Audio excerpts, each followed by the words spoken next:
Kalau yang nanam padinya, yang nyawahnya nggak punya modal, bangkrut, nggak akan kuat.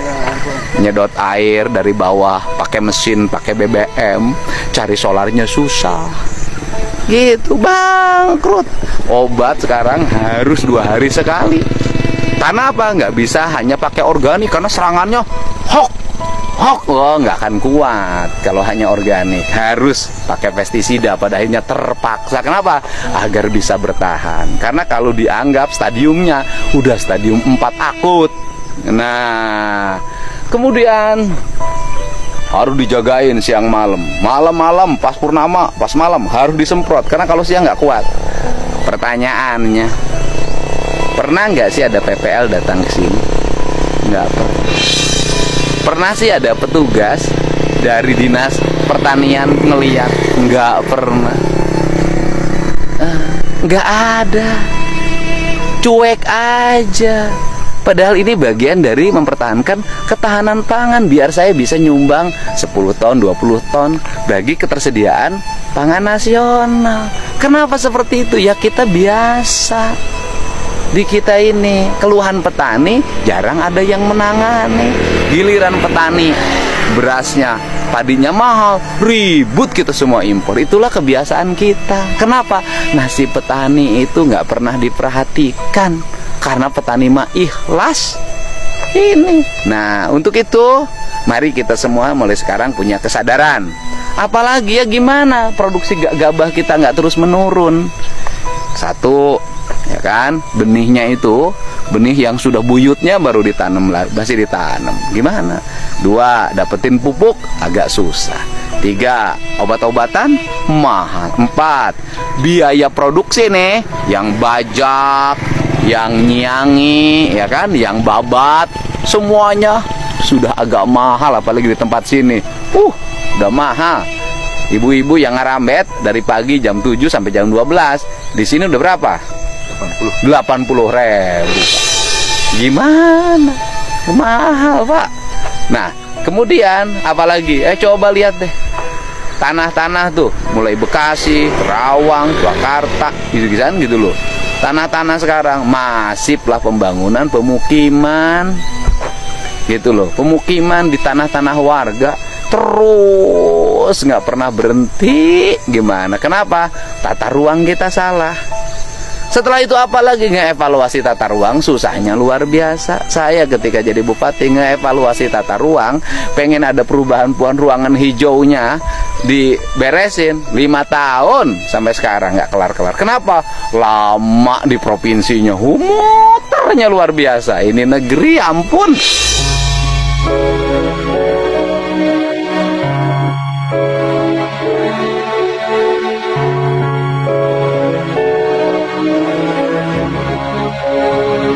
Nah, inilah yang terjadi. Untuk itu sekarang kita komitmen deh. Sawah harus tetap sawah dong, jangan dirubah-rubah.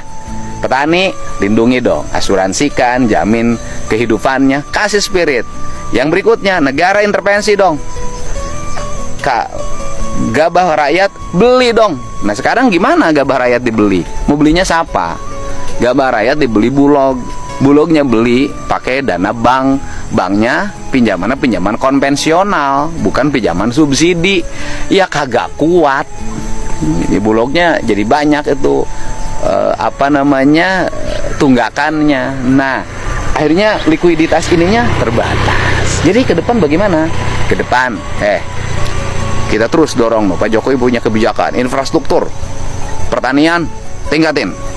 2, pupuk sediain dong, gampang aksesnya gitu loh. Yang ketiga, nih produksi bantuin alat pertanian, traktor, mesin pompa air, ya kan. Terus kemudian berbagai kelengkapan pertanian lainnya, semprotan, turunin ke petani. Tapi yang terimanya jangan itu juga. Nanti terima hanya ketua kelompoknya saja, petaninya nggak kebagian, ribut lagi, ya kan. Setelah itu apa lagi? Nah, kalau ada serangan hama, coba insinyurnya, ahli-ahli pertaniannya turunin di desa, ngasih rekomendasi, ini masalahnya ini, masalahnya ini, masalahnya ini, masalahnya ini, selesaikan. Nah, berikutnya apa lagi? Kurikulum pendidikan di sekolah kembalikan ke basis pertanian bagi daerah-daerah yang basis pertanian. Yang industri basis industri, biar anak-anak sekolah pada ke sawah. Sekarang nggak ada anak sekolah ke sawah. Nggak ada tuh anak sekolah keliling pematang sawah, nggak ada. Wah, semuanya laptop, HP, motor. Emang bisa nanam tuh padi di gadget? Nggak bisa. Nah, yang berikutnya, kalau lagi panen, sudah deh produksi gabah raya tuh beli sama negara. Beli, simpan oleh negara. Nanti disimpannya diatur. Ada di desa harus ada lumbung lagi, leit lagi. Di kampung ada lumbung lagi, leit lagi. Di RT ada lumbung leit lagi. Sebar sesuai dengan kebutuhan tingkat warga di setiap daerah. Kalau daerah ini per tahun butuh 100 ton, di daerah itu simpan 100 ton. Daerah ini butuh 50 ton, daerah itu butuh 50 ton. Semua tersistem dengan baik. Kan pemerintah punya Babinsa, Babin Kaptimas, itu gampang kontrolnya.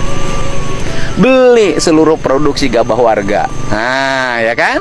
Nah, kalau sudah situ, petani semangat dong.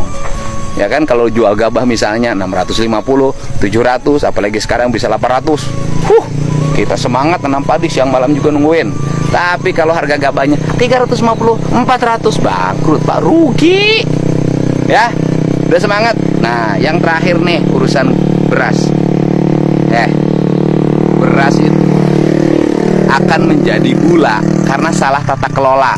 Satu, padinya itu kadar air dan pestisidanya tinggi. Baru dijemur langsung dimakan, itu pasti kadar gulanya tinggi. Yang kedua, cara masaknya. Dicuci dulu, kata orang Sunda digigihan. Kemudian baru disepan, diakel. Begitu. Sekarang kita dicuci, masukin magicom, setrum. Gimana nggak gulanya tinggi? Setelah itu habis makan tidur, ya gulanya tinggi, ya kan? Jadi yang bagus bagaimana? Benerin cara masak berasnya. Beras yang dipakainya jangan beras baru karena kadar gula tinggi. Setelah itu jumlahnya jangan terlalu banyak. Setelah itu bergerak. Nah, kalau tukang nyangkul habis makan di saung nyangkul, kebakar lagi kalorinya, nggak ada masalah. Yang bermasalah siapa? Nih, tukang kamera habis makan terus tidur, itu bermasalah. Pasti jadi gula. Oke? Semangat. Karena beras itu disebutnya Nyai Pohaci. Padi itu Nyai Pohaci, lambang dari apa? Kelembutan. Perlakukanlah padi sebagaimana engkau memperlakukan anak dan istrimu. Di situ akan dapat keberkahan. Saya buktikan ya. Di tempat ini banyak orang yang nyawahnya hanya 1/4 hektar. 1/4 hektar itu setara dengan 2.500 meter. Dari dulu sampai sekarang anaknya bisa sekolah, rumahnya bagus, sawahnya nggak dijual. Yang bisnis-bisnis tuh, yang pelihara kandang bebek, pelihara kandang ayam, merubah tata ruang sawah menjadi peternakan, lalat di mana-mana, nggak peduli tetangga. Apa yang terjadi? Ada bangkrut, sawahnya juga dijual. Ingat, melihara padi bukan hanya keuntungan, jauhlah kalau dari untungan dari padi mah, tapi keberkahan. Keberkahan dampaknya apa? Sawahnya utuh, tidak jual, anak-anaknya pada sekolah dan pada soleh. Itulah berkah dari nanam padi. Saya adalah orang yang mencintai padi. Saya ditawarin nanam apapun nggak mau. Saya mah pengen tetap padi. Karena padi sawah bukan hanya sekedar sarana produksi, tetapi sarana rekreasi. Biar tidak stres. Stres gimana? Kalau harga gabah 300.000 ya stres.